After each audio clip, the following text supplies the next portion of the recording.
The Concussion Crisis, Anatomy of a Silent Epidemic, by Linda Carroll and David Rosner.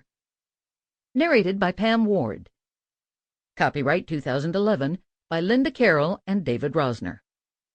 This unabridged audiobook is published by arrangement with Simon & Schuster, Incorporated, and was produced in the year 2011 by Tantor Media, Incorporated, which holds the copyright thereto. For all those whose lives have been changed by the invisible injury. Introduction. For more than a decade, a small cadre of scientists had been raising the alarm.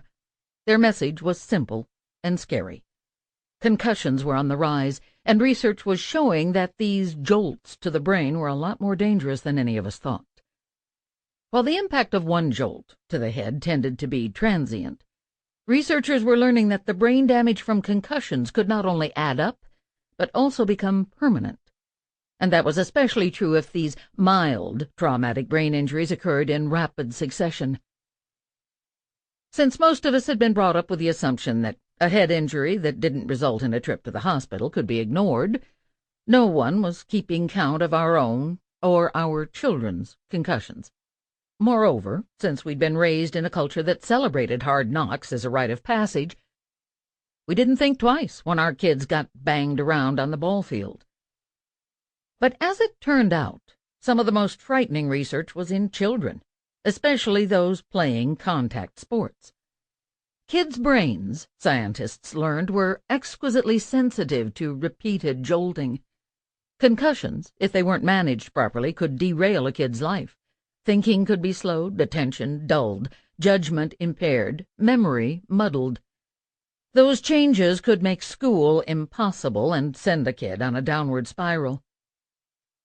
Unfortunately, studies had also shown that many parents were unaware of the dangers facing their children. A 2010 survey found that just 8% of parents felt they had a good background on the dangers of repeat concussions. More than a third said they knew virtually nothing about concussion risks, while fully half said they didn't even know whether their children's school had a policy detailing when a student-athlete could return to play after a concussion. Other studies showed that this was a particularly bad time for parents to be ignorant about the dangers of concussions. A silent epidemic of these unseen brain injuries among kids had been exploding right under our noses.